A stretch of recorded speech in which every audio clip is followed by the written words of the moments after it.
Mr. Bederow. Thank you, Judge. Honestly, go fuck yourself, sir. You don't say that, okay? You don't lose a trial where a jury acquits someone and finds them overwhelmingly not guilty and say, I gave my sincere obligation to look into this, and I'm telling you all I saw when she's guilty. Again, respectfully, go fuck yourself. Is that a fair characterization of what you said? Your Honor. I want to hear objection before I hear a word out of your mouth. Objection. Overruled. Sit down. Oh, I said overruled. Sit down. Swear again like that. That was, no, I mean, whatever. That was, I shouldn't have done that. A few moments later. You, as a prosecutor, have got to be out of your fucking mind. Nose. Dude, Jimmy, look at those ears. The ears don't bother me as much. No, I don't trust a man. I don't trust a man with a lobe like that. No. Really? Not a fucking chance. The mouth is butthole to me. Very thin, paper thin. The nose. Oh, the nose. The brows. Well, listen, I will tell you though, I kind of like a fucked up nose on a guy. I like a big old honker. I like a big nose. Big old nose. Give me that beak, bitch. You know? Yeah. Like, I'm into it. Come over here. Cluck, cluck. Yeah. I see some chickens that went moving on up in my biz. Cluck, cluck. Running. You gotta be with the kids, the kids, the kids, the kids, the kids, kids.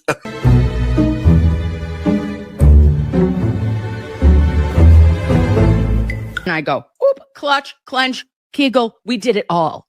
And I go, oh, and what happened? And they go, well, we just got 4,000 plus pages, bitch. And I said, stop it. Show me it. Take me to Unimpound Town immediately, if not sooner.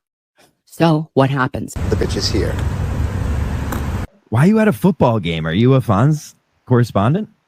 Well, no, because it's only for men over 30. Okay? Have a great night, boys. Fuck off.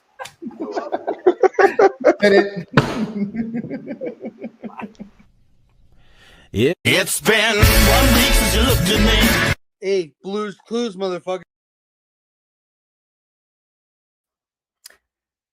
Good morning, lovies. Welcome. We are in Sunday service this morning. It is 8 a.m. on April 26th, 2026. And why are we gathered here today? Because yes, we meet each other, we hug each other, and we share the word of our emotional support attorney and savior, Mr. Bederow. I was at a wedding last night, and I am rough. I'll say that, okay? But we're all together here. And I'm pulling it together because why, you ask? We have so much to talk about. And there is only one person who can bring me down approximately 8 to 17 gigawatts. And that's Mr. Bederow. So without further ado, let us get the man we are all here for, the man, the myth, the legend, Attorney Mr. Bederow. Hi. Good morning. How are you?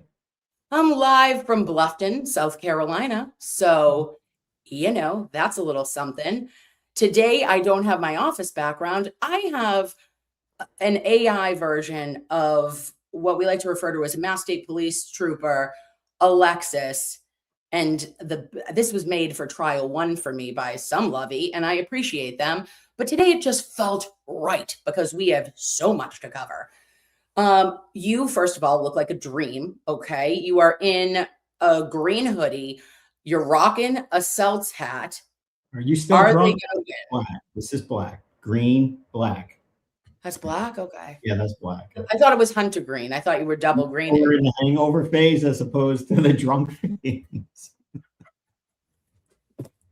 I can't. There's not enough beverages. I'm pulling it together. That's okay. Yes. Yes. So, okay. So your black hoodie and the green Celts hat. How are we feeling about our boys? Better than a couple days ago. The last game was a very tough one. They won. That, you know, a nice, gritty, hard-fought playoff win is good. I think it builds character, but they've been a little clunky so far. You know, if they win today, I think it's essentially all but over in the first round. If they lose today, it's, you know, here we go. And I'll be there today. I'm going to Philadelphia today. So my son and I will be up amongst the people wearing green in the lunatic pit that is the Philadelphia sports fan. Yeah, that's incredible. And so that is why we're doing an early, like we are tucking and rolling, and this won't be the longest Sunday service we've ever done because Mr. Bederow and his son are like quite literally heading out and going to be a sports influencers, watchers. They know ball, okay, and they're going to be there for the win. I think it's going to be. So. I hope so. I hope so, we'll see. I mean, they're a much better team than Philadelphia, although they haven't played great. I mean, some people in particular, Derek White has been brutally bad, but I think that it ebbs and flows. But they should win today, even if Philly gets Joel Embiid back, which they may today. We'll see. Oh, okay. And how do we feel about the Bruins? Not good. They're down 2-1. I mean, they're not that good. They're I hope they win, but I mean, it's not worth getting upset about when they have a goalie playing as well as he is, and after 3 games they're down 2-1. That's awful. I mean, the game 1 loss was just gross. To be ahead 2 goals with 7 minutes left and lose in regulation is almost unheard of in hockey. But they're playing through it, but I don't see them going anywhere. Well, listen, all I know is if there's a chance, I'm still bleeding for them, right? Like, so I'm gonna keep going for the Bruins. Again, Bruins and Celtics are like not my teams, but they are my teams. But I am like obsessed with Red Sox and Patriots. And speaking of Patriots, that is what I definitely wanted to get into, because last Sunday when we had talked, or the Sunday before rather, we went into the Vrabel situation just lightly because it had all been denied. We knew that Rossini at the time had actually resigned in lieu of the investigation that was going to take place at the Atlantic. But this week, Mr. Bederow, things changed, and we got a press conference from my coach, who I love, got up and said that, this was a family and a personal matter. He's had some difficult conversations with his players, with his family, and that like it starts with him and he needs to be a leader of men, basically, and he will do that moving forward. He also said that he would be not present at the draft for day 3, which was yesterday, Saturday, because he'd be attending out-of-state counseling. I don't know if that's a shot at Massachusetts counseling, but awkward because we have some of the most accredited counselors, but maybe they needed a retreat of some sort. What do I know? What are your thoughts now that we have essentially a confirmation from Coach Vrabel? Well, it seems based on what's been released that it's much more than a rendezvous in Sedona. It appears to be years long, multiple meetings. Frankly, I got a chuckle out of the New York Post story where somebody apparently took a photo of them 6 years ago in the Tribeca Tavern, which, if anybody knows, that was just like an old. We used to go drinking and eating cheap food there all the time. It's in Lower Manhattan. It's not even open anymore. Not the kind of place you'd think that the then Titans head coach and distinguished reporter would be hanging out. It was kind of a scrappy place. But anyway, whatever the relationship is, that's between him and his family in terms of what happens. The only issue is, what did he tell the players in the locker room, when it first came out? I know publicly he kind of poo-pooed the whole thing. Doesn't appear to be truthful. Just analyzing it from what he said about, this is all nonsense and whatever. And the only concern I would have in terms of the football coach and whether he can survive is, what did he tell the people in the locker room? If he lied to the players about the relationship privately in the locker room, then I think he's toast. Because his whole leadership method is, I'm accountable. I'm, I'm straight up. I'm a leader of men, and I don't think the people in the locker room would lose respect because he strayed for whatever reason. That's, again, to me, a family thing. But if he Right. lied to his players in the confines of the locker room about it, that would be worrisome. Now, I don't know that he did, because he's still there, and so maybe he told them what it is. As far as taking a day off from the draft to go get counseling, I mean, that feels like typical state-run media in Foxborough, Pravda level. I mean, you've got to be kidding me. If the counseling is that important, then you do it. You don't go day 3 of the draft, but it's okay to be there the most critical first 2 days, and then just, I'll take off. I mean, that to me sounds, pretty, I don't really care about that. Yeah. So it's to me, it's what he told the players in the locker room that will determine his future. As far as Diana Rossini, we talked about this weeks ago. She's done. I mean, she's a journalist, and not an opinion journalist. She is a reporter of facts. That was her job. And, she now appears to have had a long-term relationship with a head coach who could have been a source of information, reporting about him, reporting about other rumors, the whole double standard with females. And she's done. I mean, she just has no credibility ever again to work in that field. So, I mean, maybe she'll find something else in the NFL where she gives opinions or, whatever. But the idea of being a reporter of facts, she's finished, and rightfully so. I mean, she's not credible.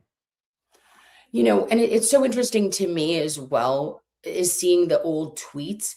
And one really stood out to me. And of course, I'm not making any claim about or opinion about paternity or anything of that nature.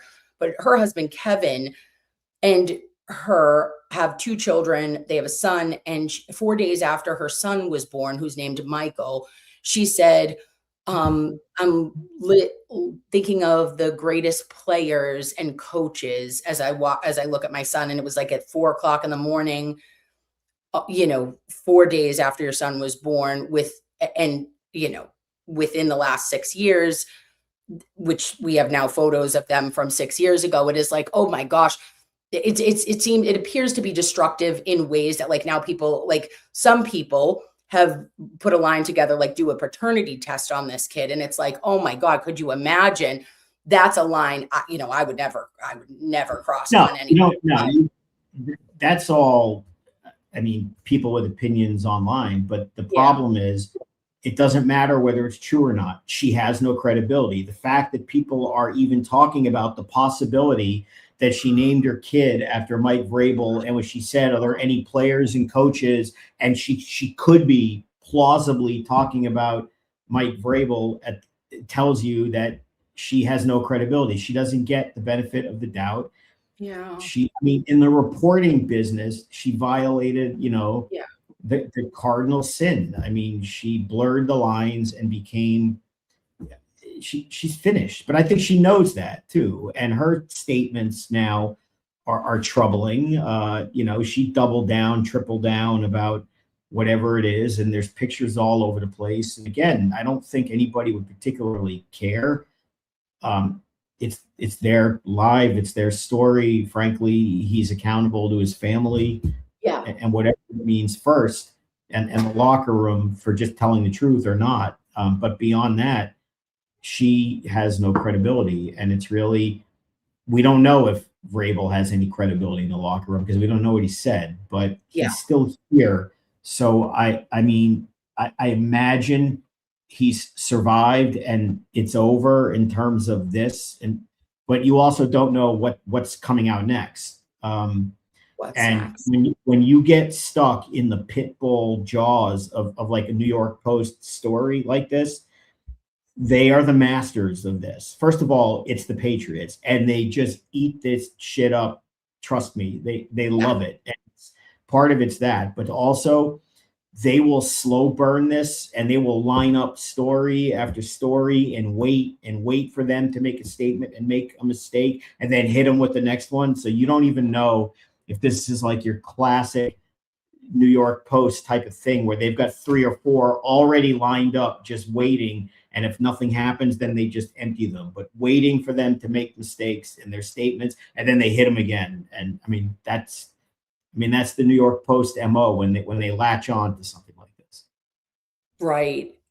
And see, the thing that I was having a hard time, and I thank you for like kind of bringing it to my attention, is like, as you're saying, the responsibility with Coach Vrabel, the only reason, not sexist or division wise, is that the only reason with him, it matters what happened within the organization and within that locker room, because that's his job, versus Rossini, who, again, like you're saying, was not a opinion journalist. This was a beat writer for teams. And like, she had very like a huge kind of opportunity and platform that she had for years, though, in different organizations, right? Like that she was the writer for. So that is where the rubber meets the road, of that she's held to a different standard than a coach is. Yeah, but that's not because of her gender. That's because of her position. So you could reverse this. Suppose you had a male reporter covering women's soccer, okay? And the male reporter is stupping the coach of a team. We'd be having the same conversation. That guy has no credibility. He's got to go. The only thing I would say that makes gender an issue in this is it's harder for women to break into roles that are traditionally male, particularly sports, particularly football. And let's also remember that Vrabel is famous for calling on women first and promoting women. And the bottom line is, double standard or not, the knives are out when you see a woman who rose to the top of her profession by doing it the way Diana Rossini did it. And the other women are going to just hate her, the ones who do it the right way. And that, it's just, it's so offensive, I'm sure, to women who don't do that and are trying to get into the field and become credible and don't, screw their way into the coach being a source and that sort of thing, and then lie about it. I mean, she can't survive this. I mean, her career as a reporter is over. I mean, she has zero credibility. It just is what it is. Stooping the coach and stuff, like I said last week. These are things that we know. And it is, yes, it's a disservice to all women, because we're looking to break into those roles that are predominantly male. And the ones, like we all know, that there are only a handful of girls that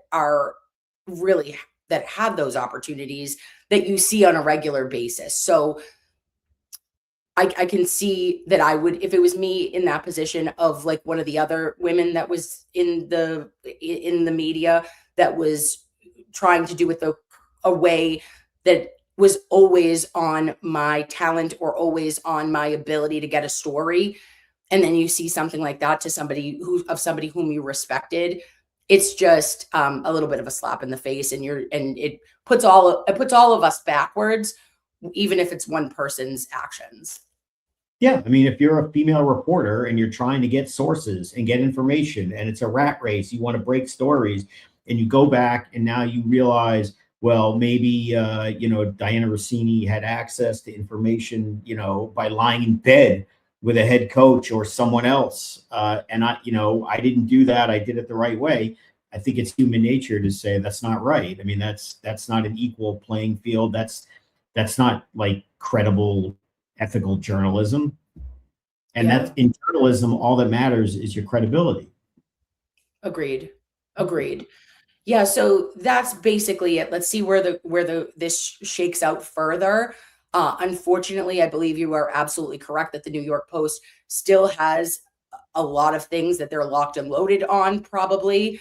And when they're ready to drop and really, twist the knife, they will, because that's the tactics of them. So I say prayers to the families, right, that have been affected. They are innocent, because that sucks. It sucks to have your family in the limelight for something negative. I don't wish that on anybody, and neither of them.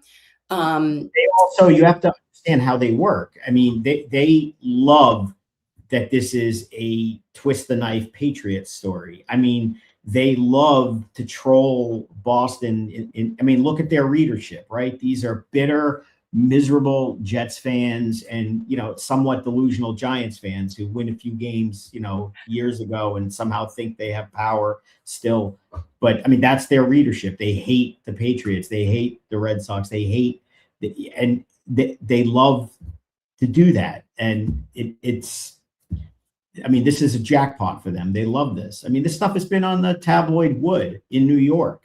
The fact that the Patriots coach was apparently having an affair with a reporter has been on the front page, the tabloid wood of the New York Post. I mean, that's in some ways crazy, but it is in all ways crazy, right? Like there's more news that is worthy of a front page. Right. Okay. So, I just wanted to get your take on it felt like a just very calculated, the Patriot way, if you will, to get up, have that conference, say what he said in an actual admission, or admission by omission in some ways, but still an admission, which is more than I've ever seen from that organization. Bill Belichick would have got up there and said, do your job. I feel like he would have said, ask me a question. I'm going to say absolutely not. Like he wouldn't have entertained this shit in any way, shape, or form if it was on the front page of the Post or on the Globe. He wouldn't have cared. He would have said, do your job. And I mean, this has again become such a circus. I mean, the problem, Belichick would probably say that, but of course, what the Post would note first is he had to ask his 19-year-old girlfriend permission at this point whether he's allowed to say anything. I mean, it's all become, and don't think that they're not going to work into the story they already have about, Kraft a few years ago, visiting, the Robin Hood.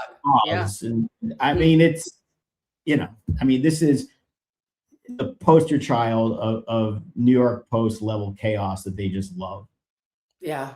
Well, Godspeed on that. And we'll watch it and see. I wanted to hear your thoughts on that development because it was just a little bit different. And it was a surprise for me to actually hear it addressed.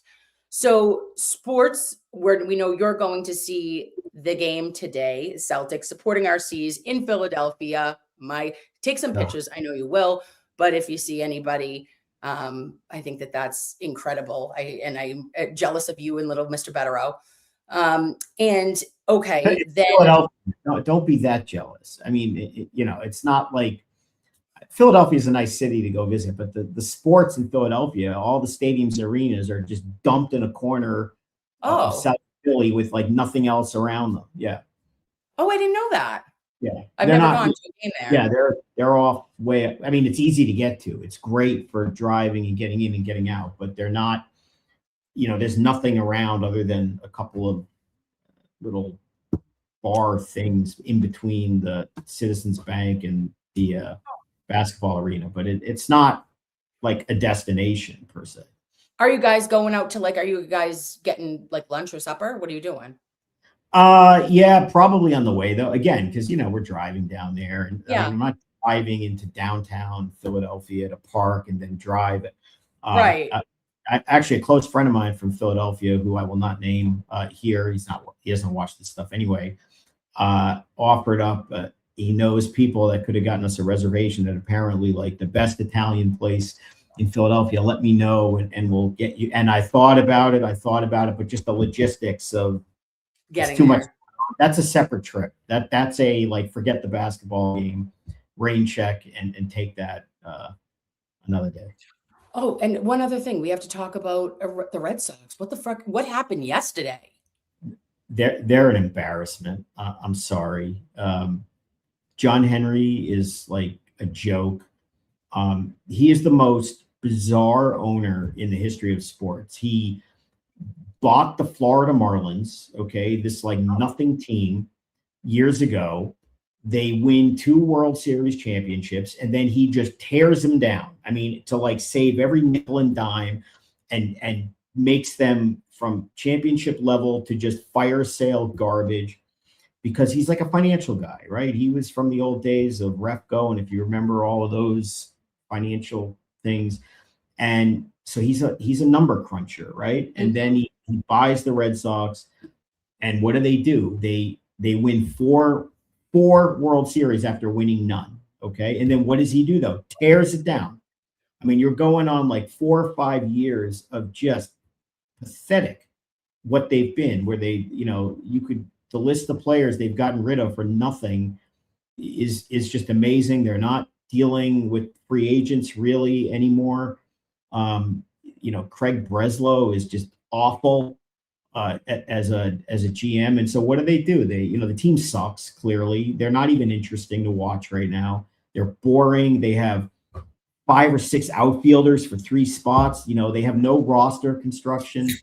I don't know how you can blame Alex Cora for that, although he seemed, maybe it's time to go. But blaming this, and like basically doing a, Corleone family hit and settling all family business by sacking them all while Henry and Breslow stay. Give me a break. They're a joke. Yeah.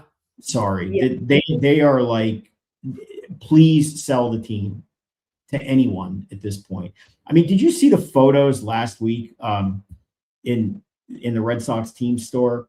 That huge, it used to be called Twins Enterprises. Now it's just like the team store on Yawkey Way. Yeah. Can't call it Yawkey Way, at Jersey Street, whatever.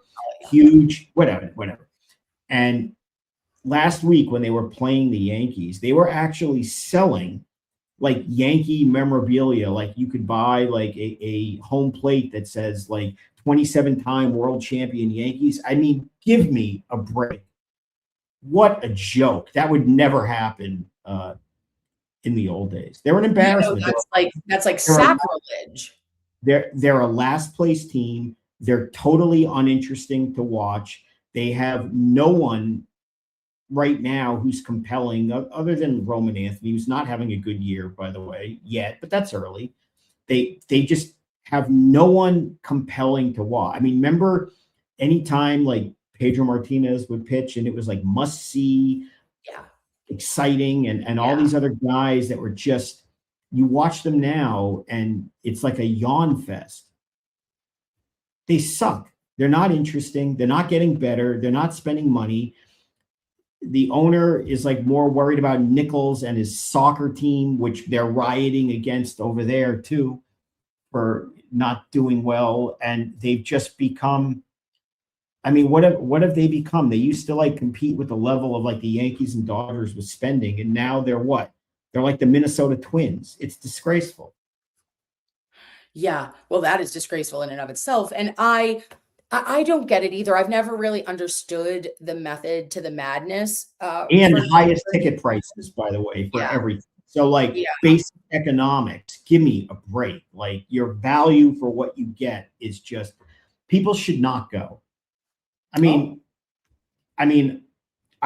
would go just because I like, and this summer we're going on a little bit of a Red Sox road trip, which is going to be interesting out west. We're going to hit like a whole bunch of them. But the only way that these people are ever going to see it is if they have an empty Fenway Park, which I think is going to happen because it's not interesting. We're going to a game, in Anaheim, in July, and you can get tickets for like $20. What's the cheapest Red Sox ticket today? On Ticketmaster or whatever, for what? To watch a crappy team going nowhere. It's basic economics. You have to punish them by not going and watching. And I'm sure the ratings on TV must be awful this year. Yeah, I'd like to actually see what they are, because I know that there are like the diehards. Like my mother will watch, she watches every single game. She has all the like red, whatever the package is, so that she gets to see. I have MLB TV.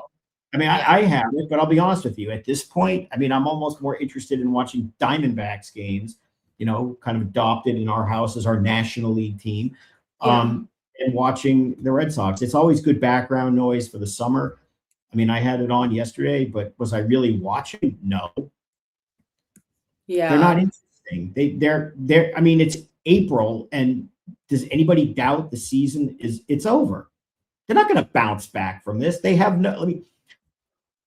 they have like AA guys they just called up to fill a coaching staff. I mean, this is a joke. Yeah. They said when she was at, Lori Marie says that it was at the lowest percentage during the late 80s. Yeah.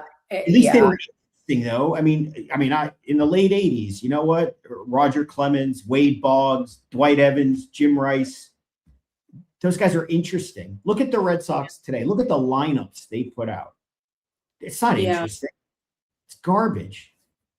Yeah, they're not doing much. It's like that. You know that old meme where it's like do something and it's a stick touching like the ground or a football, or it should be touching a baseball and it should say to the Red Sox, do something, They had an overabundance of outfielder type players who had value, and they could have traded them to fill other needs, and they didn't. Instead, they let their third baseman go after they let the other third baseman go for nothing. They filled it with some loser from Milwaukee Corbin, who just sucks. Durbin, he just sucks. And now they have 5 guys to play 3 spots and one of them to act as a DH. And it's like, what are you doing? Like, do you not understand the concept of if you have over assets here, you trade some to get assets in positions of need?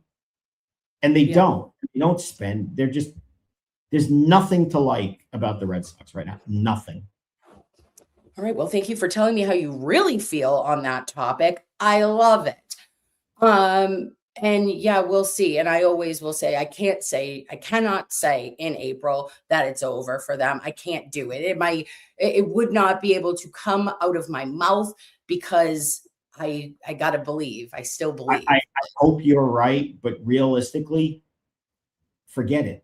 I mean, I hope you're right. And I hope, we're watching playoff games in October and you come back and clip this and say you gave up. Yes. It's just being realistic. Like they're not good. And it's just for any number of reasons. They have an all-star pitcher who's top 3 in the league. He pitched well yesterday, but has had a horrible season. Why is that? I don't know. I mean, maybe he'll figure it out. I'm not worried about that. But, everything else is just like patchwork. I know. They're not interesting. You're right. You're right. When you're right, you're right. I tell you. And, in this town where you are, I mean, it is a 4 sports town, and everyone has a fan base. And so it's not like as bad as it would be in other places. But you know what? The Patriots were just in the Super Bowl. The Celtics are probably going to be back in the NBA finals. The Bruins are, whatever. But I mean, the Red Sox are going to fall into that apathy point where people are just like, whatever. Agreed. And that would be a little humbling pie for the ownership and for everybody. I think even our city. And the owner doesn't even address the media, doesn't speak. He looks like this, emotionless zombie who just looks like a weirdo. He doesn't talk. Even yesterday, a reporter. I mean, you just fired Alex Cora, who's, by the way, will be employed as soon as there's a managerial opening that he wants, guaranteed. My prediction is the Phillies, by the way, or the Mets. But you can't just fire a guy like that as the owner and then ignore the press when they ask you questions. I mean, what a joke. Yeah, that seems, again, but he's like an alien, like a weird stone alien, and that's all I can describe him as. No, it's pathetic. I mean, remember the day? I mean, when they first bought the team and they had Theo Epstein, the boy wonder GM. Yes. I mean, God, that's when they were just compelling to You felt watch. alive. Yeah, I agree. I totally agree. I do remember. To, Craig Breslow, who was, a Yale nerd. I get it. Was a mid-level, nothing baseball player, was on the Red Sox for a little bit. Obviously is intellectually smart, but he's a number crunching nerd who clearly can't evaluate talent and do anything because the ownership won't let him. So he's just like, a sycophant for the ownership. It's awful. Yeah. Yeah. Okay. Well, we now know, mark this in your calendars, April 26th, 2026. Just last point on this. I mean, have you seen the tweets from Alex Cora since this happened? I'm happy, taking photos with the other fired coaches. They're all smiling except Varitek's putting the thumbs down and Cora's laughing. These guys are thrilled. This team is so dysfunctional at the ownership management level. It's like Alex Cora just got paroled and he knows he's going to have a job wherever he wants. Like in the game, he's highly respected, but I mean, they're just living it up and laughing. I mean, it's pathetic. Listen, Jason Varitek is as close to godly to me as Tom Brady is. And there is nothing. They burned it. They offered him some garbage job. He apparently today declined it, so he's done. And now you just wonder when they bring the teams back from the old days that hopefully that heals, because obviously a world in which, Varitek is not part of that, like Red Sox alumni, would be horrible. Because, I mean, if nothing else, that guy was the embodiment of the soul of the team in an incredible era. And of course, has during that whole time period is part of the most famous sports photo in Boston, probably other than Bobby Orr flying through the air, is, Varitek with a handful of Alex Rodriguez. I was at that game, by the way. So, they better make sure that whatever happened with Varitek, they heal that, because that would be disgraceful. I totally agreed. Because like you said, you think of certain players and he is one of them, our captain for life. That's a leader of men, in my opinion. I love him. I love his wife. I love what he stands for. I love he's just Boston strong. I don't know. I don't know how to describe it other than Jason Varitek is that. Yeah, so we'll continue to watch and see how this plays out. But there was a lot of sports talk, and it was, sorry guys, but it was needed because I wanted to go over at least all of that and what news happened. But we have other news, and we have to get into the Proctor of it all. Proctor's got proctored. Everyone needs a proctologist. I don't know what the F happened, but I'm going to tell you that Judge Doolin, maybe besides him saying, Mr. Bederow, had a unbelievable hearing on Friday. And it was for, I guess it's for De Los Santos, Karen Reed, and Proctor's text messages, right? We knew it was under a protective order. We know that there have been for other parties that were unknowing or unwitnessed or whatever. They're saying they're unknowing third persons, right? Innocent, unknowing persons. And that made sense. But they come out the gate, and I wanted to get started with this, was that the attorney for Karen Reed said, it is Aaron Rosenberg. He said that there's going to be a negligent hiring and supervision suit against the Mass State Police and Canton, and reports that the communications that they have received were not private, not personal, not confidential, and not privileged. This is all quote. And he said what they are is staggeringly anti-woman, racist, homophobic, and anti-Semitic, among other things.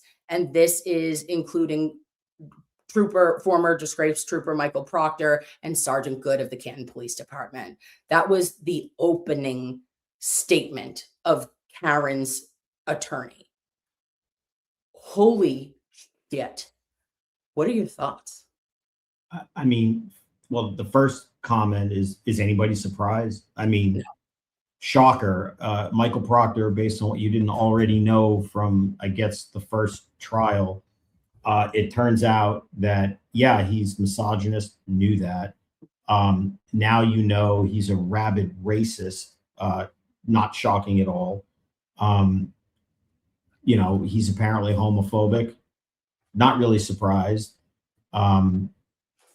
You know, I think somebody threw in some anti-Semitic, sure, why not? The guy's a scumbag, okay? And anybody who has tried to defend him, anything other, they really just check your bias. I mean, everybody wants online and other places, they want their side to be like, I'm right. And so many people, many of them, you know, on couches scattered throughout the United States, just want to distort the facts to fit their narrative, and they want a square peg into the round hole. They reach a conclusion and they'll just try to spin it any way they can. Stop it, okay? The guy's a scumbag, all right? You saw what he said during the trial with Karen. You saw the lack of investigation he did. You saw what may have been a too close relationship with members of Canton that he was investigating. You saw him allegedly make jokes about no nudes yet, which I think at this point, you know, that may very well be perjurious testimony. Well, I guess we'll find out when these messages are really revealed, if he was looking for other things. You could just go wishing death on people, negotiating who should get the bribery gift. You know, don't give it to me, give it to this other family member. All of this was bad enough. And now you find out that this guy is so willing, so casual in his racism, inappropriate behavior, and everything else, to make references to something that none of us knew, that apparently in the Proctor world, there's a holiday in Canton that none of us knew about, you know, Kill a Black Person Day. Wow. How? Well, wait a minute. Those are his words. He say kill an N-word day, not a black person day. I get it. I'm not saying that, but clearly. But the point is, how casual and comfortable in your scumbaggery do you have to be that your brain actually processes, I think that, ha ha ha, I'm just joking, and I'm gonna like tell my hands to actually type that and hit send, and then send that. And who did he send it to? Probably Good at this point. But, and you know, when people try to say, oh, well, you know, what about other people who are mean and rude to people? Again, you can't just fit your narrative. Be intellectually honest to what's happening. This guy was given a loaded firearm by the state. He was given a police shield badge by the state, and he was given the most power that anyone could get. You were given the power to arrest and make discretionary calls and make people yield to your force lawfully with the power of the state behind you. That's as much power as somebody can have. And when you give it to an uneducated, rabid, racist scumbag, it's not good, okay? And then you start to scratch your head and you go back and you say, if he's that gross, if he's that racist, if he's that casual in sharing these thoughts and anti-Semitic and homophobic and misogynist, he clearly has a degree of recklessness, or I'm willing to do things that are just out of the norm. Do you think somebody with that personality might also have the gene to say, yeah, I could frame someone? You know, not everyone can do that. Most police would never do that. And whether he did it or didn't do it, that'll be litigated in any one of what feels like 7 cases coming down the pipeline. But do you think that he has the gene to do it? Yeah. Clearly. Okay. If you're willing to do the other stuff that he did, I wouldn't put it past him to do that. And for these people online or elsewhere who say, well, I stand with Michael Proctor. Do you still stand with Michael Proctor? But, well, the next argument becomes,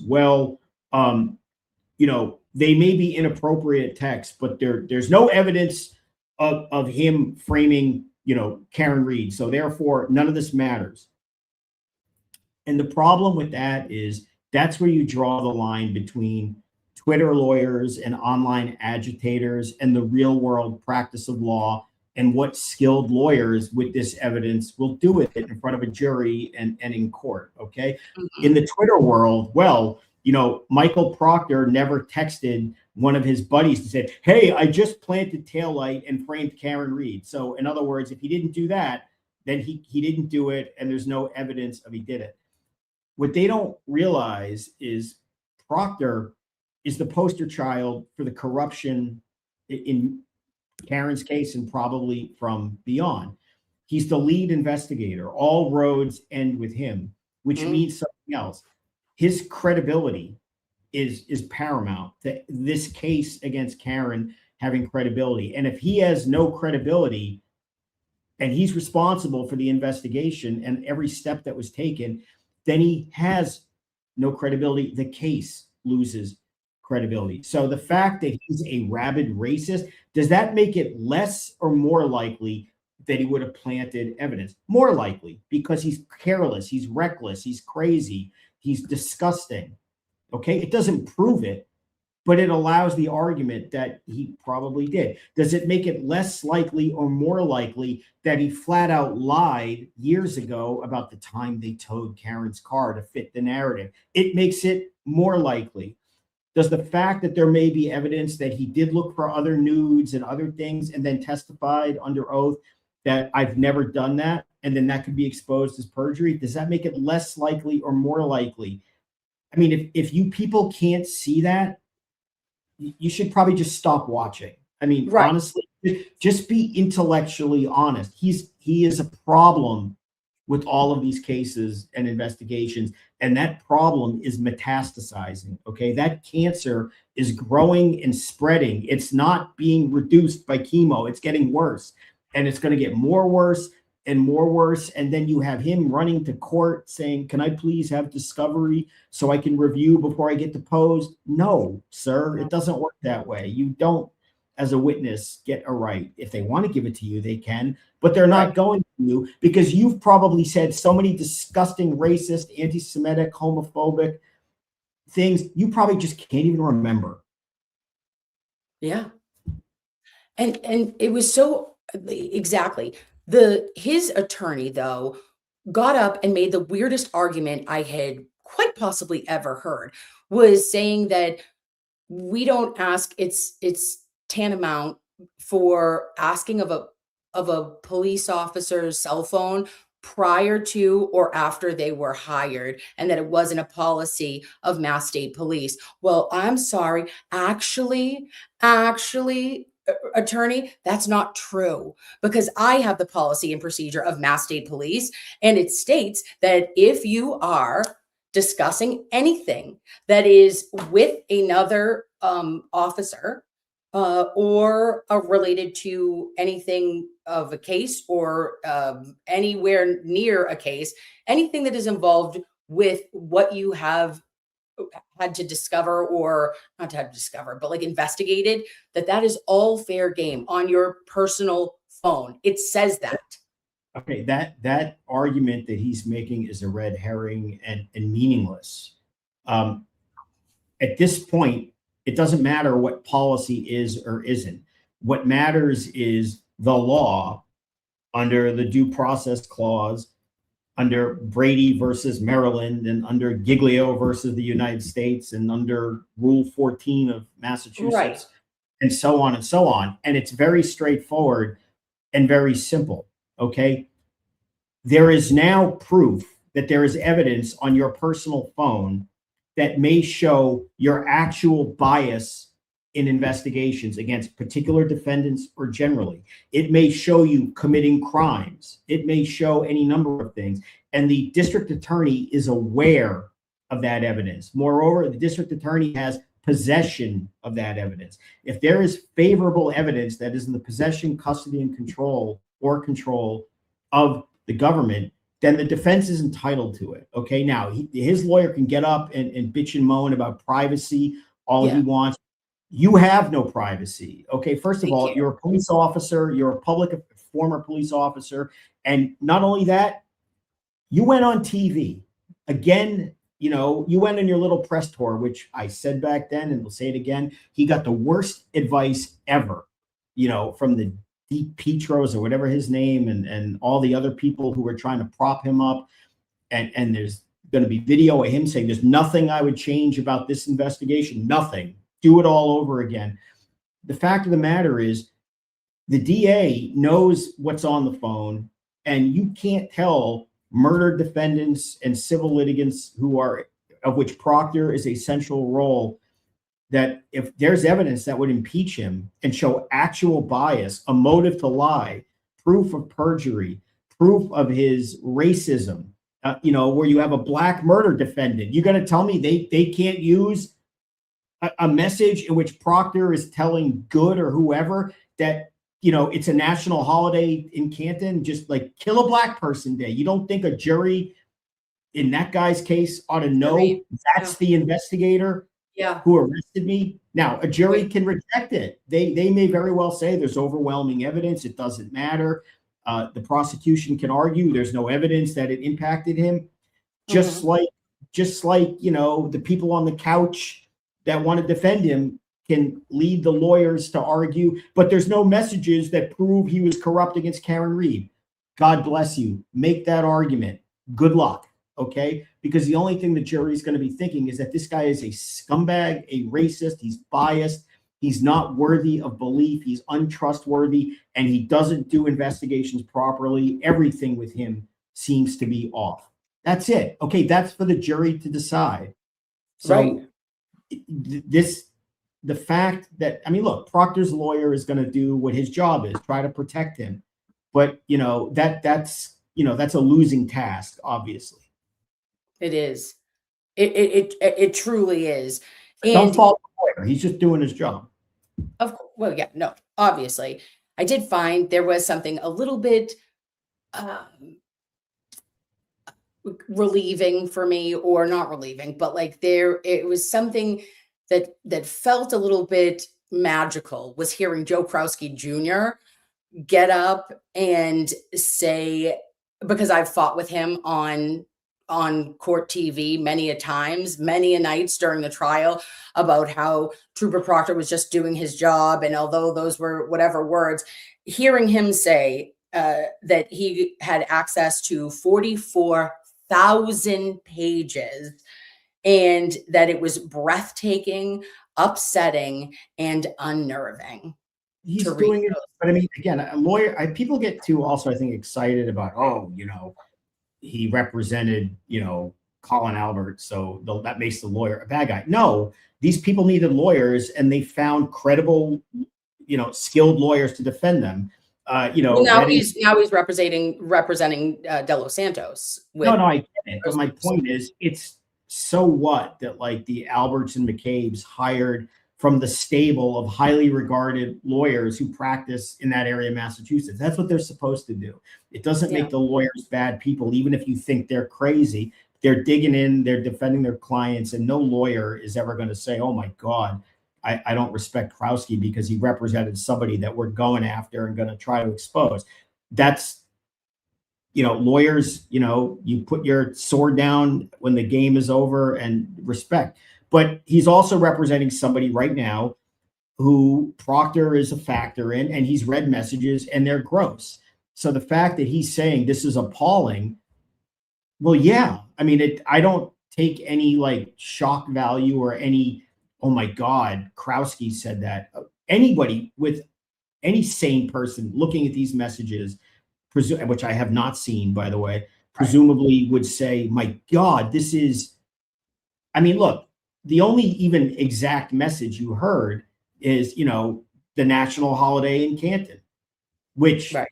Credit to that lawyer who you could see was chomping at the bit to get it all out. And then, she was shut down. That's how it works out there. Nothing's public in Massachusetts. Nobody wants to hear anything in open court. It's very bizarre, but that did get out there, and you see that, and you say to yourself, who talks like that? Who thinks that? Who jokes like that? And what kind of cop thinks like that and shares it, probably with another cop? And then the real question, what are the responses? I mean, if it was good, did he send them a message back saying, you should really delete that, or that's offensive? Or did he do like, what Buchanan did in the Karen thing, thumbs up, and then, lie about that and say, I was only liking something else, we don't know. But this guy the other guy has been suspended for now, what, how many months? Full pay, by the way. No, good. More than that, right? I think it was February, right? Yeah. Well, okay. Like, I just want to say about Krowski Jr. I know that he's a good attorney. I don't fault him in any way, shape, or form for representing whomever he is chosen to represent. You know who he didn't represent? That was Michael Proctor. And he has for years said that there's no there, is what I'm saying. And he would defend the investigation, the integrity, the actions of Trooper Michael Proctor against me on public television. And that's not representing your client. That's not, that has nothing to do with his client per se. So it was why it felt like a little bit of a cherry on a Sunday. Was him finally acknowledging. I mean, not directly representing a client, but if you're representing Colin Albert, and there are allegations, which we won't get into specifics, that about, in the first trial, and presumably could have been at the second trial regarding maybe not him, but others, third-party culprit allegations and all of that.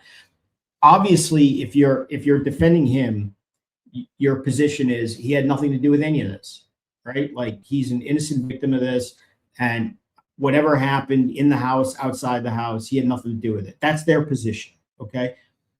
It is if you're advocating that position, it is in your interest for Proctor to be a good guy and be credible, because if the investigation is legitimate, well, then Karen did it, which means Colin didn't, or whatever. So when he's publicly defending, the allegations against Proctor at the time, I see that just being an advocate. Now, do I think perhaps that there should have been some disclosures, not necessarily by him, but by the media outlets hosting him, saying, just so you know, he represented Colin Albert? Yeah, probably.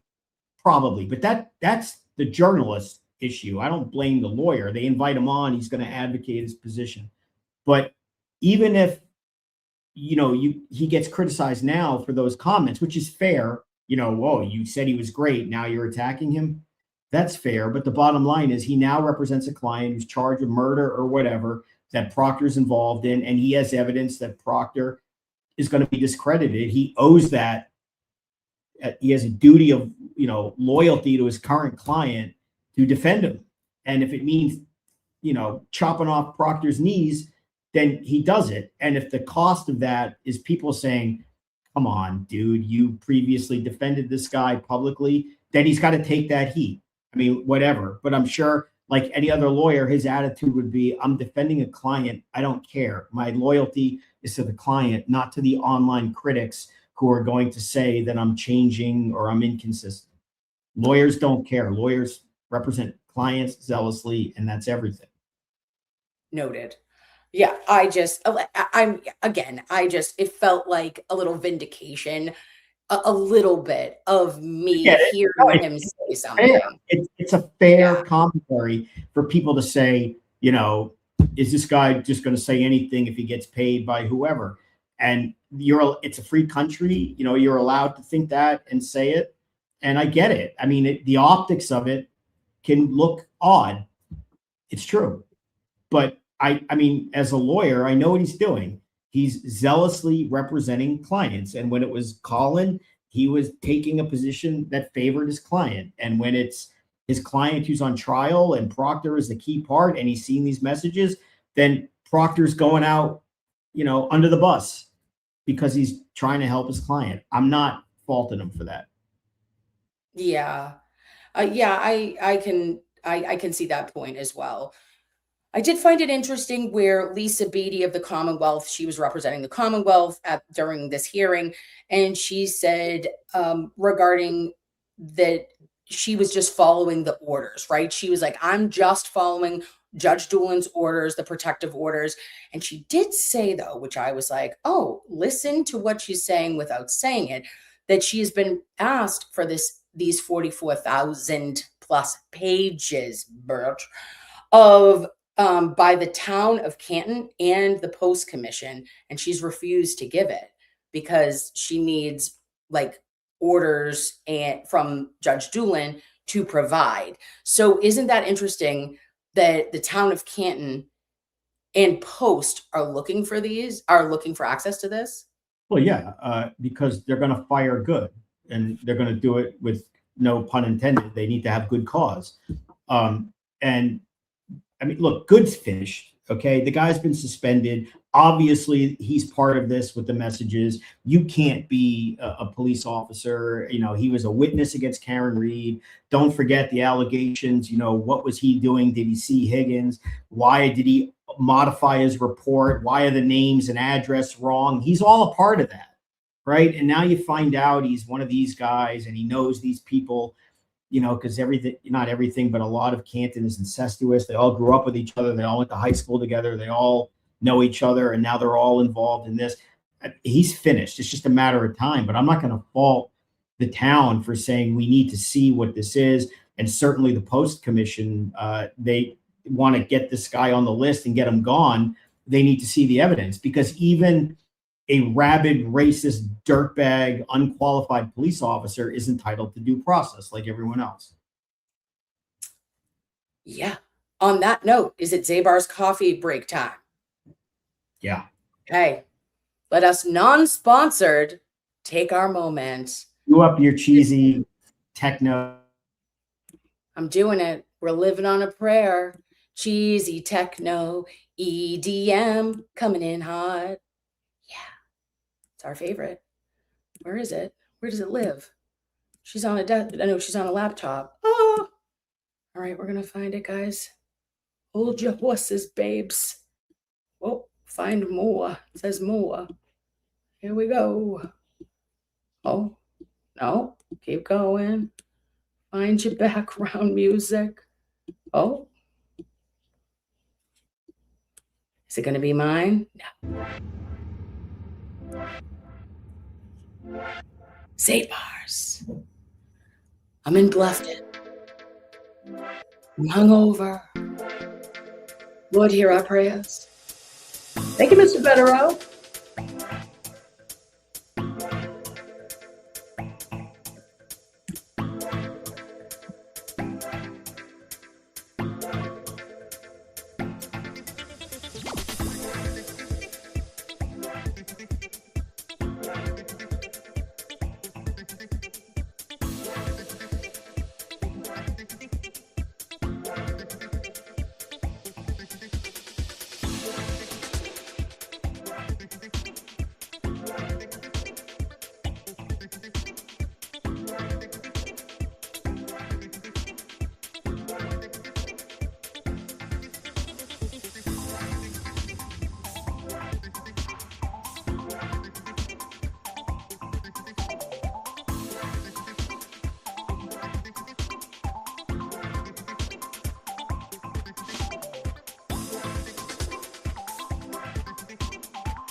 Made this in a lab. DJ Nurse Kim.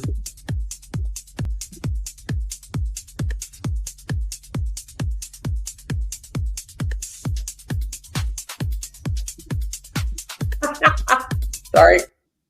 Done. So awful. You love it. I hate it, but it's okay. I don't care. It's your show. You don't hate it. I hate it. I know. Okay, listen.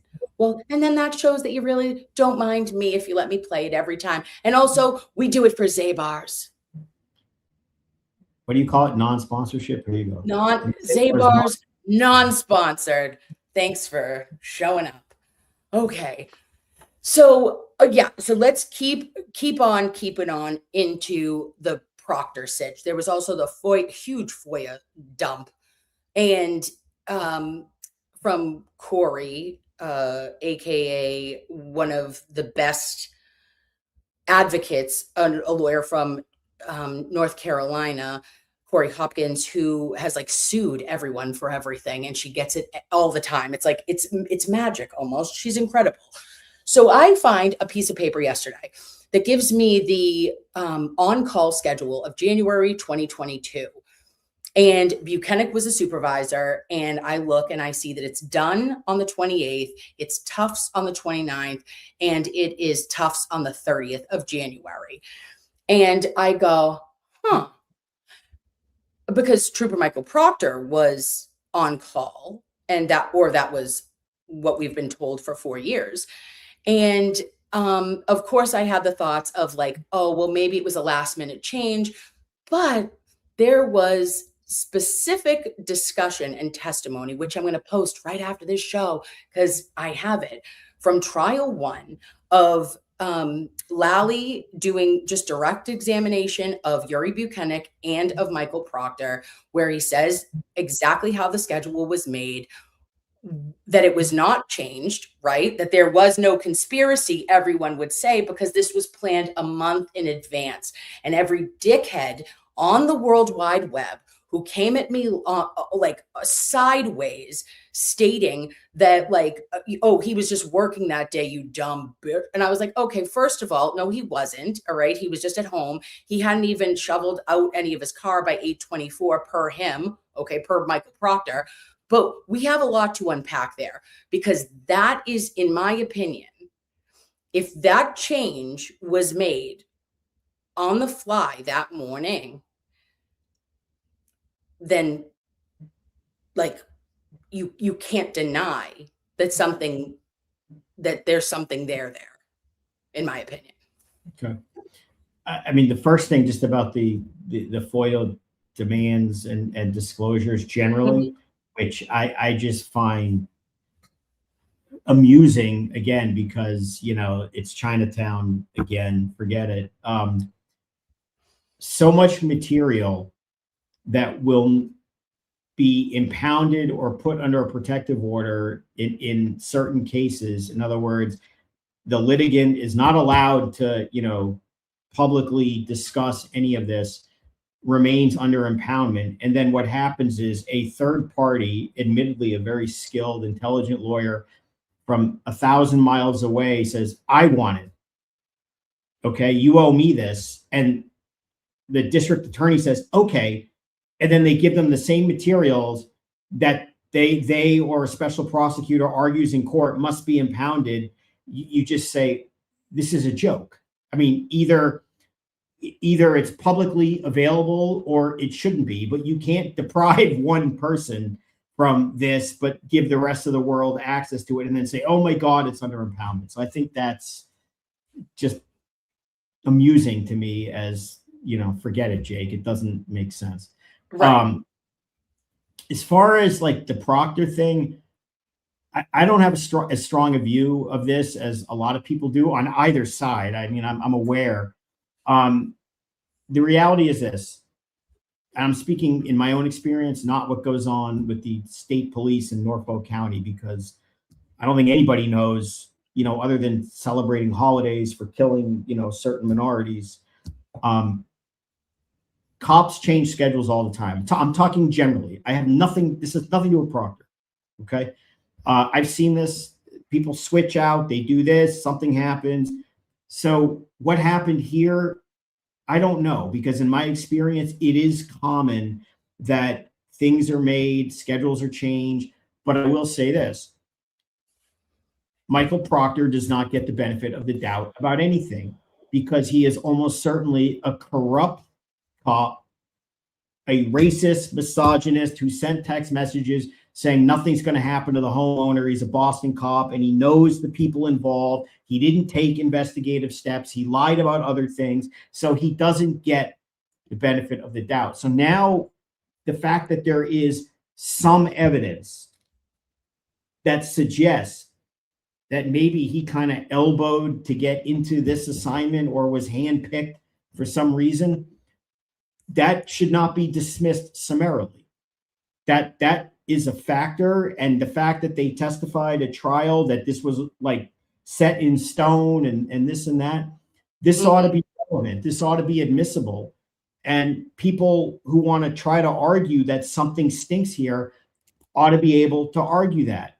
And Proctor and his people ought to be able to argue there's nothing to it, and a jury should decide. The problem that Proctor has, and again, it goes back to what we talked about earlier, the problem with the Twitter lawyers and online agitators, tweeting from their couch, don't understand is Proctor has no credibility. He doesn't get the benefit of the doubt, and they're allowed to make this argument. He's allowed to challenge it, but he's got so many credibility problems that there's at least a decent chance that jurors would determine that something stinks here. I'm not giving them the benefit of the doubt.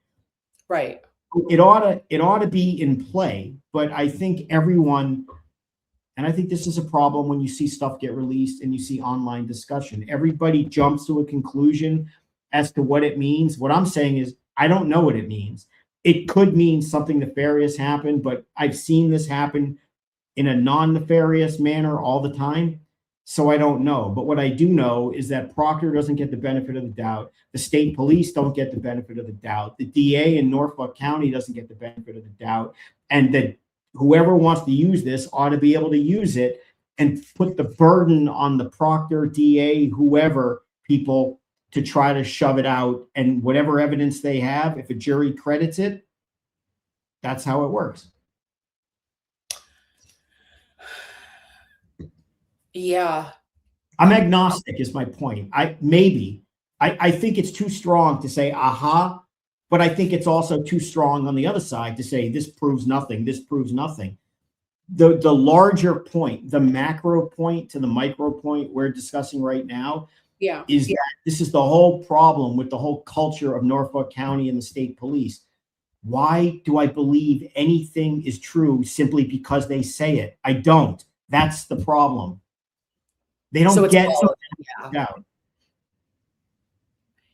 Yeah, it's just me going back and seeing, because I haven't watched the first trial in a really long time. And I was just like, no, I was like, I feel like there was specific, because I have a stupid elephant brain that I remember way too much randomly. And my brain was so full of those trials that I needed to actually eject some of the knowledge to make room for other things. But it was interesting to go back and to listen to how they both, meaning Buchanan and Proctor, described that on-call, how it was done, what that entailed for the day, and then recounting that day, and Trooper Proctor getting to Canton Police Department, and who was he talking to there, which I said, now this makes even more. It was good, and I just was like, oh, I wonder if we look in those pages of what was the communication between those two at that time. The same rules apply with Buchanan. He shouldn't get the benefit of the doubt either. I mean, this is a guy who testified full-throated under oath that Michael Proctor was not the lead investigator. Guess what? Michael Proctor said under oath, I was the lead investigator. Tully in his reports said Michael Proctor was the lead investigator. So give me a break. You're the one who gave this scumbag evaluations, where you could hear the national anthem playing, saying this guy is a great police officer. He's the furthest thing from a great police officer. You're the one who testified under oath that an inverted video, which concealed the right rear taillight, which is the whole case, was a fair and accurate depiction of what it was actually showing when it wasn't, and then kind of changed who you and Proctor were in the video, and you got amnesia because you were caught. You're the one who is like basically the chief fundraiser for people in all kinds of litigation, telling them that, you know, people related to Reed and Aidan Carney are lunatics, unhinged and crazy, even though you're a witness in all of these cases yourself. So he doesn't get the benefit of the doubt either. There is a crisis of confidence in any of these people, and it ought to be laid out. The evidence will be used by either side, and a jury will decide. But just because people like Buchanan and Proctor say it's so, doesn't make it so. And, you know, years ago, people might have said, well, they're cops. Why would they lie? And most cops don't lie. But why would you think that these ones don't, when the evidence is clearly strongly in the other side to the contrary, that it appears that they do? It surely does. Yeah, I mean, if you really turn back the hands of time and remember how you felt, I say this to all the lovies too, and anybody that's watching, and the haters, okay, and people on couches in Indiana. Turn back the hands of time to how you felt when those text messages were first read by Trooper Proctor in trial 1, because like we knew there was some things said, but the degree in which he went and the places of saying, well, if I just unalives herself, it would be easier if she just wasn't here. Okay. The specific feelings I had about that was like, I believed that this was not the first time Trooper Proctor could have voiced his disdain of maybe women or anything in cases before, because you don't just come out the gate swinging like that. I said, there's no friggin' way that this is the first time. And I, as I was watching his testimony yesterday again, it's seeing him say, how dare you, literally looking in the face of AJ, how dare you accuse me of something that I've never had a complaint in over 12 years. And it's like, no one knew, dude. You have to break his story down, and you saw some of it, what he said at Karen's trial. And look, we look forward to challenging him on this, and I'm sure other lawyers do as well. But when you break it down, the man has no credibility. Okay. Go back to the trial. Okay. When you investigate homicides for a living, okay, it is gruesome work. You have to be made of strong stuff. Okay. You can't be emotional and whatever. So let's put a peg in that. Okay. Proctor's testimony was, I was so upset about this that I lost my cool and said things I shouldn't have. Okay. When you investigate homicides, and you could talk to like experienced homicide detectives, every homicide matters, every victim deserves justice, every family member, but there are going to be some cases that will just kick you in the gut or below more than other ones. Okay.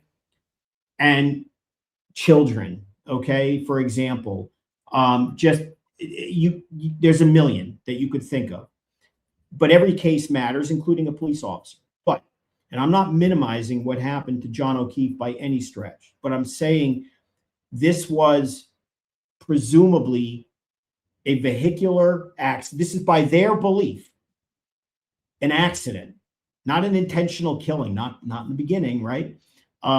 That where an allegedly drunk woman unfortunately did something and it caused a good man and a police officer to be killed. When you do homicides and homicides and homicides,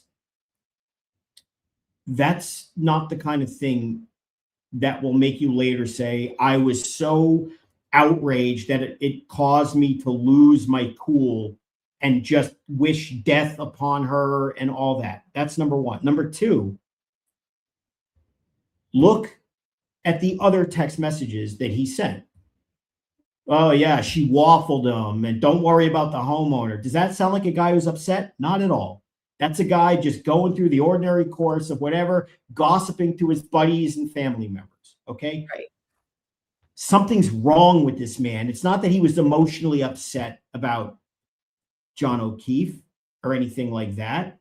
Right. He was lying and making, in my view, to try to justify after the fact. And, you know, one thing he was never questioned about were, well, let's talk about some of your other homicides, whether it be children, Anna Walsh, any number of other ones.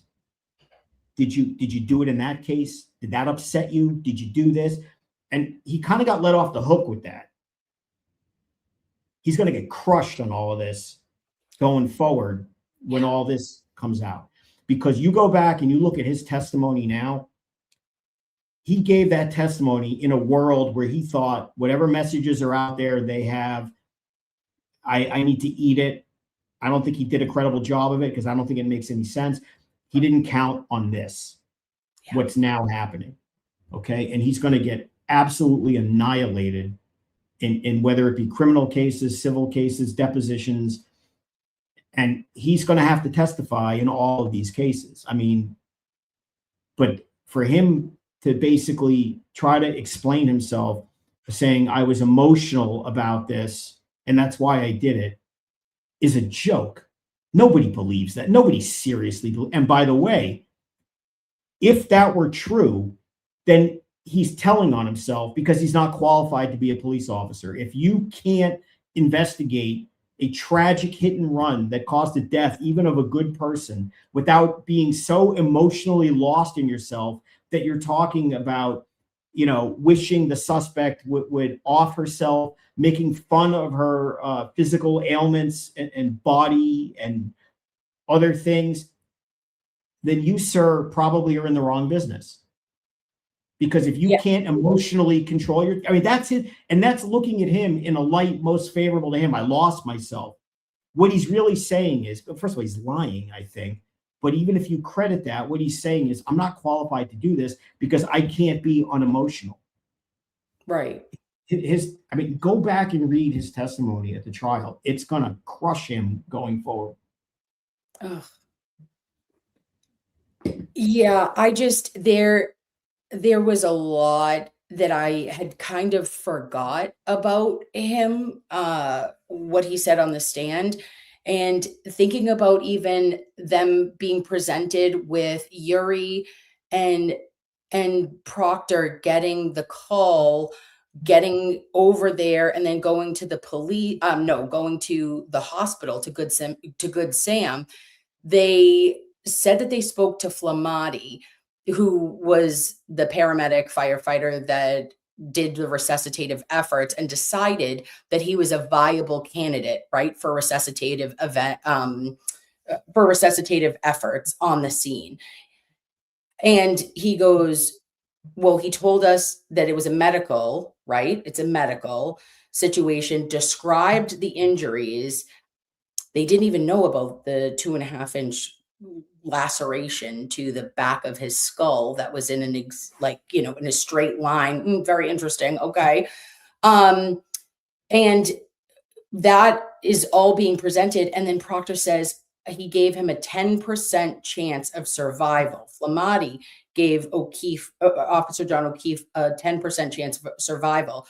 And then Proctor says on the stand, and I knew at that moment that it was more, I thought we had something more than medical on our hands.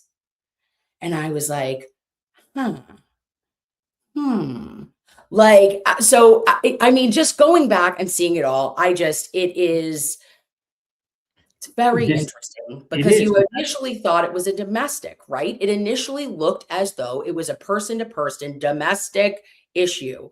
It was not, and I do not care till I am blue in the face. It is never going to be a motor vehicle incident, it didn't happen. It never did. Officer John O'Keefe's injuries never made sense with striking a Lexus vehicle or a Lexus vehicle striking him. Yes, could an arm shatter a taillight? Maybe in some fucking alternate universe, but also your arm would be shattered as well. And not having like a couple of scrapes that, you know, are only abrasions, superficial abrasions to an arm that you're looking and saying, well, wait a minute, how would that even have been possible when you have no fracture, no break, no dislocation? Nothing. This doesn't make sense. You go back to the larger macro point, okay? Proctor doesn't get the benefit of the doubt that he says anything. If Michael Proctor told you today is Sunday, April 26, 2026, would you believe that, or would you want to look at the calendar first and just confirm? I mean, nothing he says standing alone has any credibility, okay? And when Dr. Fumati tells him there's a 10% chance, you know, which he's not even qualified to give them, putting whatever. I mean, I don't care about that. And Proctor says this and that. Why would you give him the benefit of the doubt? And then you go back and every step he took must be analyzed with all of his glaring credibility problems and his racist beliefs, his misogynist beliefs.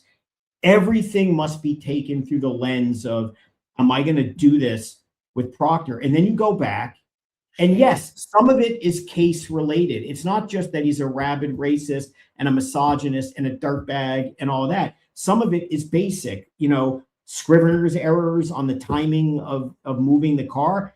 That's kind of a big deal. You've heard me talk about this during Karen's trials.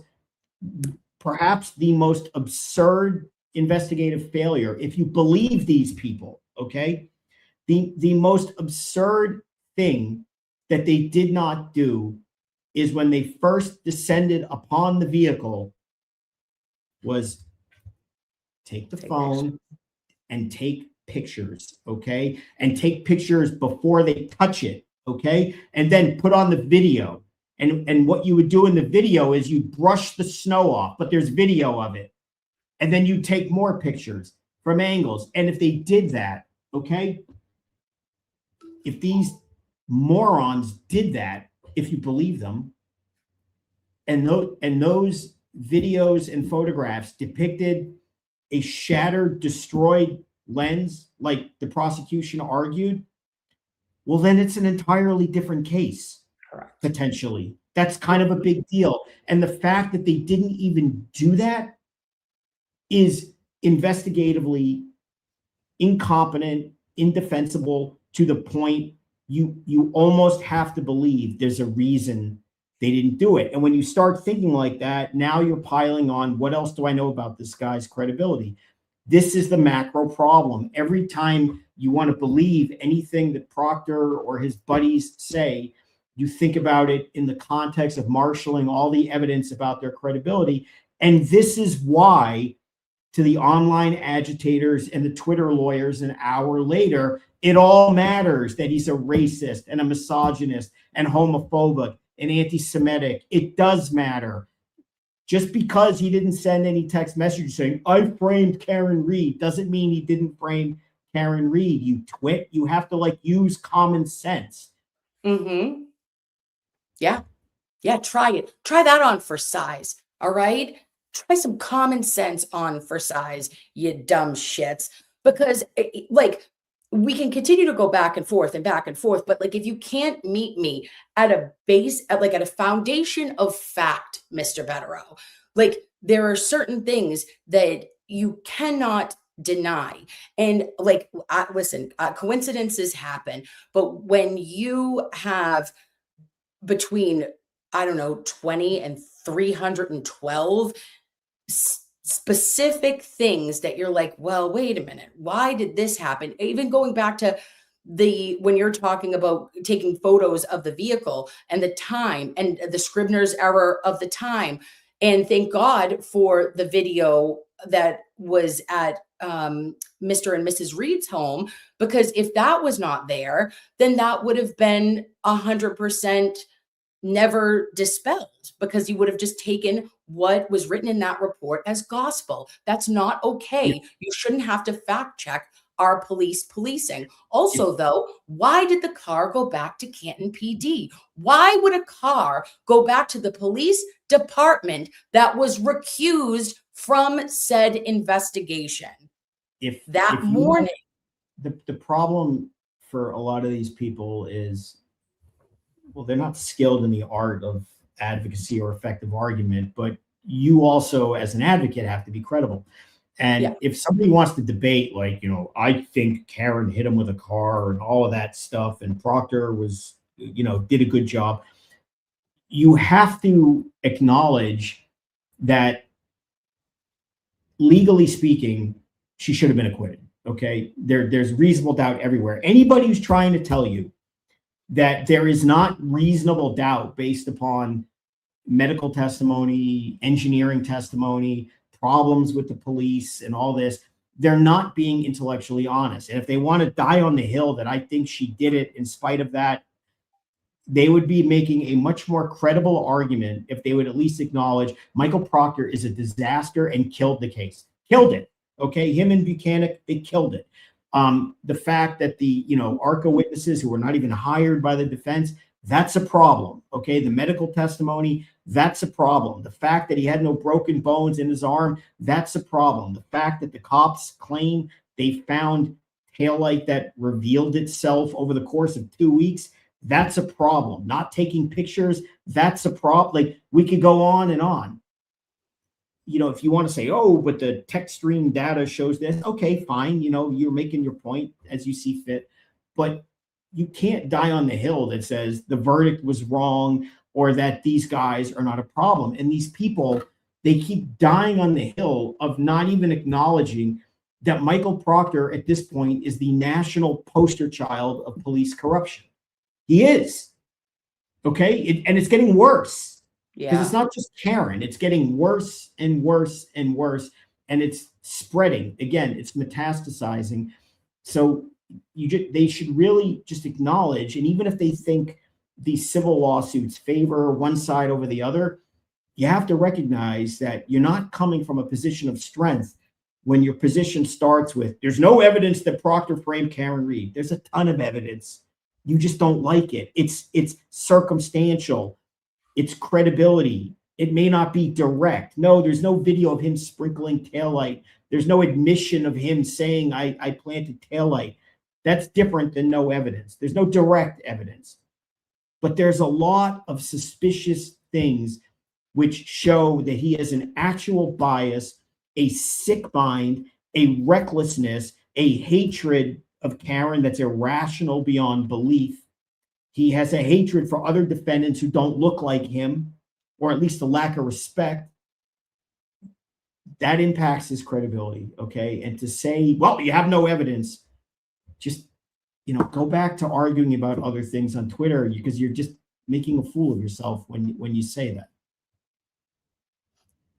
Yeah, and I mean, like, it's almost not comical, because it's so serious, and it is like justice at the forefront. It's always been for justice for Officer John O'Keefe, right? Like, Karen being found guilty for a crime she didn't commit wouldn't have been justice for Officer John O'Keefe.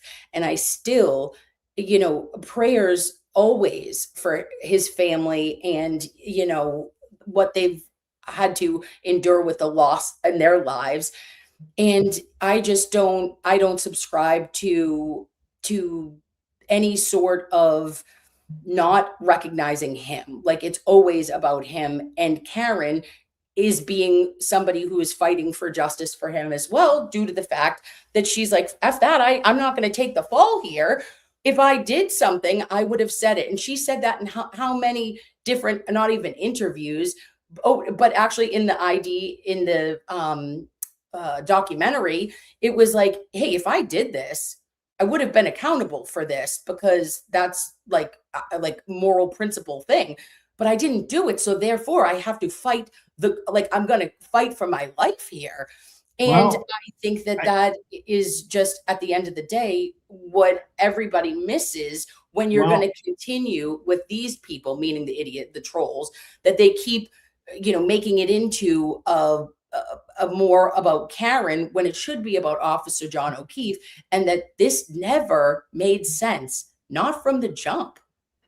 Well, I mean, on some level, because of recent legal maneuverings that are going back and forth, a lot of the people who debate this on either side, I mean, they're going to get what they want, which is a full airing of the various viewpoints about who did what and what the evidence to support that is. And there aren't going to be any legal rulings about third-party culprits or this or that. I mean, there is a civil lawsuit, which we're not going to get into specifics about, obviously, in which the issue to really dumb it down. I mean, there's nuance to this, obviously, but the issue is, can we show that it's not true that we're accused of doing things? I mean, that's going to be aired out, and that's going to be aired out through cross-examination of people who are going to get challenged with everything but the kitchen sink about this. Mm-hmm. And then people, will have to decide. But right, then Yep. that'll be the day when it all comes out. And it's exactly like, be careful what you have wished for, because now in one way, this could have been just something that was like an unsolved, right? Like, yes, okay, there was 2 trials, an acquittal at the end. We have no answers, no firm answers. And now via civil litigation and potential, I mean, if Deitch gets in, I think that there is more and more of a seeming direction in which he is going towards corruption, or fighting corruption rather, for Sandra Birchmore and for Karen Reed, and Officer John O'Keefe, God rest their souls. But like, he seems like he's going full throttle for this. And maybe new charges after new information is found could eventually somewhere be down the line. No, probably not. Never. I mean, look, you never think. I mean, obviously, who knows what develops, but I think people who assume that the mystery of John O'Keefe's death will ever lead to anyone else, not likely. And also, you have to understand, suppose hypothetically someone else gets arrested, which I don't believe will happen, but whatever. They go out and get a lawyer, and you know what the defense is? The defense is Karen Reed did it. That's the reasonable doubt argument, is that Karen did it. Yeah. Well, that's dumb. That would be their third-party culprit defense. Oh, yeah. I suppose. Well, not suppose, definitely. I mean, they would say her taillight is all over the place. She said, I hit him. It would be all this. Here we go again with this. Now, look, again, in civil cases coming up, there's going to be a lot of examination about all these bizarre issues and things that don't make sense, and behavior which many people believe is suspicious and not the ordinary reaction of people who, are not involved or this or that. I mean, that'll all get fleshed out in due course, but it's going to be very interesting. But I don't think anyone's getting charged. Well, that makes me sad. That really kind of does, because I always hoped that there would be some sort of finality to it. But even if here's the one thing though, is I will say, with the fallout that has happened, and if you look at like a list of every single officer that touched this, and maybe not in an appropriate way, right? Whether it be Proctor, whether it be Good, whether it be Buchanan, whether it be what's his face? Oh gosh, I'm trying to think. Who was the other for Canton? Lang?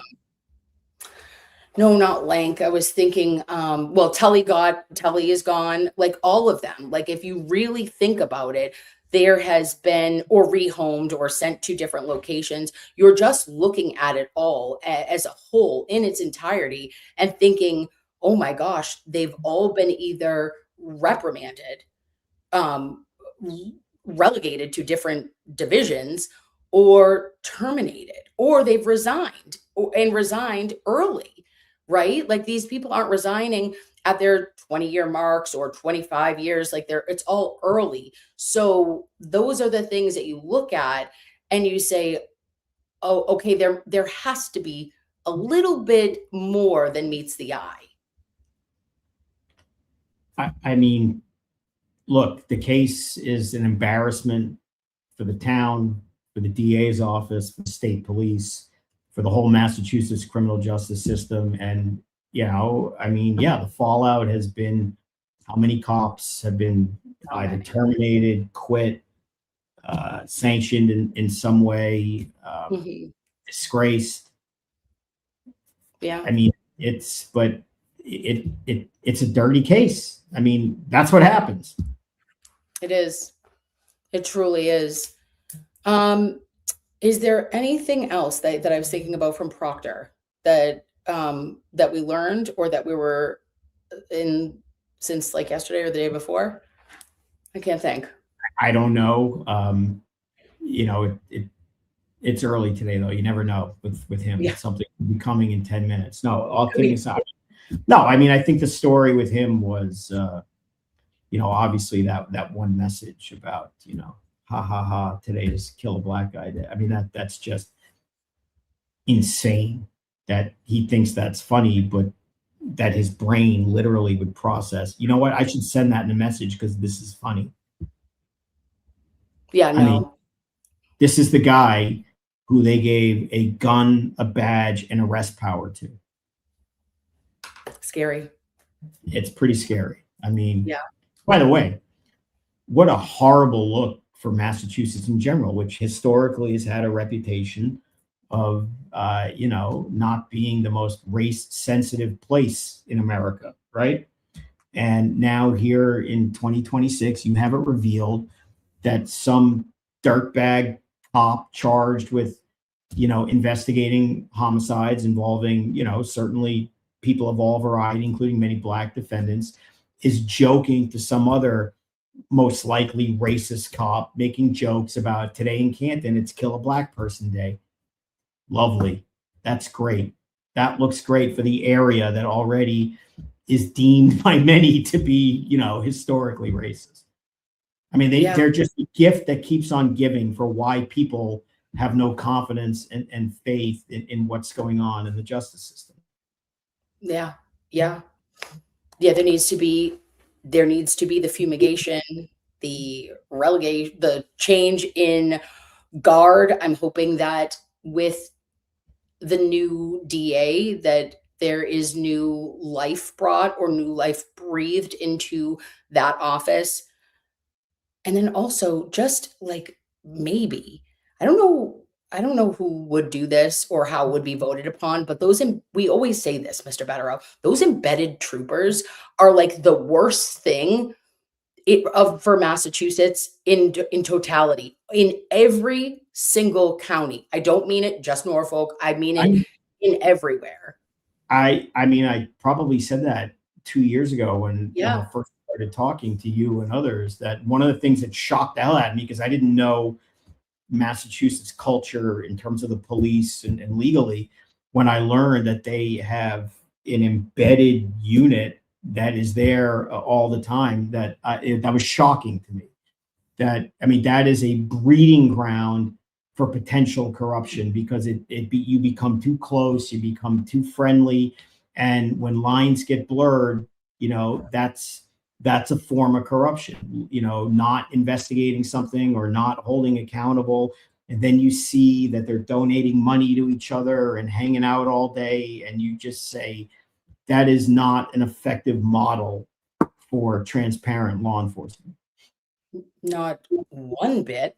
Nope. And that that is being honest. That is being that is just factually looking at it and saying, yeah, you're asking for problems. You're asking for that kind of cross-pollination to exist and for that culture to develop over years, decades, and, even as long as 20 plus years in some certain circumstances, because of how long specific DAs, and how it is. Sometimes when they're in for until they don't want to be in any longer. And that's just the way the cookie crumbles in politics and at least in I would be suspicious of anyone who, as DA, hasn't had a real job, meaning the private sector, for 30 to 40 years and has just been one political hack job to the next, and then has been DA for 20 years. And again, literally hasn't done anything other than live off the government dole and taxpayer your whole professional life. Mm-hmm. I mean, where but Massachusetts is that normal? I mean, there are probably other places, but I mean, that's just a red flag for, you might want to get some new blood, some new life, and some reinvigorating people who have real world perspective, and you just have a little more broader experience than just being a political hack. And I mean, you see it even, like, for example, in law school. Ask any lawyer what they like more in law school, like someone who's been an academic professor for 20 years and that's what they do and teaches in the abstract, or the adjuncts who actually practice and are imparting their skills, but through real life examples and real world examples. Every single person in the real world is going to tell you, give me the adjunct 10 out of 10 times, because they're in the real world. When you have political hacks that are not in the real world at all, they live in that bubble, and it's business as usual, which breeds corruption. And on that note, I do want to say that my Mac is saying to me that it's going to sleep unless it's plugged into a power outlet. And I don't have a power outlet because I'm in Bluffton, South Carolina. So, oh no, I have a power outlet. I just didn't bring the cord. So that's it. I'm a genius. So before it falls asleep, I wanted to say to Mr. Bederow, thank you so much for joining me today. And I know that you are bopping and rolling because you and the little one are going to the game. You guys are going to be live. What time is it at? Well, the game's at 7, so we're not exactly literally running down. No, but I need to go on my. I'm on a health kick lately, so I need to go get my 4-mile walk in and rehab. It helps. And then, we'll head down in several hours. Awesome. Well, have a wonderful walk. I'm going to get rocking and rolling myself back on the road again. And I thank you for today. Thank you for bringing us back to reality, but also giving them the business where the business is due, Mr. Bederow. Nobody does it better than you, because you call the balls and strikes, and we appreciate it.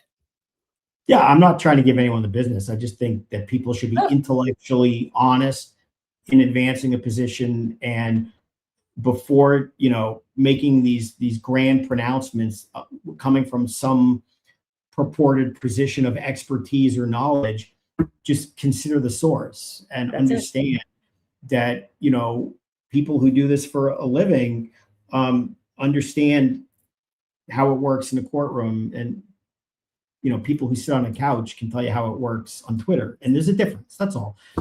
Everyone's allowed to have their own opinion, and they can make good points and whatever, but when they start telling you it doesn't matter, they may be right, they may be wrong, but they're not coming from a position of experience and understanding of how and why it might matter. And you should just get the full picture, and not because somebody's screaming at you on Twitter doesn't make it so. No matter how confident they sound, that doesn't make it so. No matter how loud you yell, if you are wrong, still wrong. Okay. Bang on the table as much as you want, still doesn't change it. I think it was in what grade? I think it was in the 5th grade. Teacher used to say, empty barrels make the most noise. All right. And on that note, I bid you adieu. Thank you, Mr. Bederow. Yeah. Bye. See you soon. Lovies, we did it. The Mac is sleepy.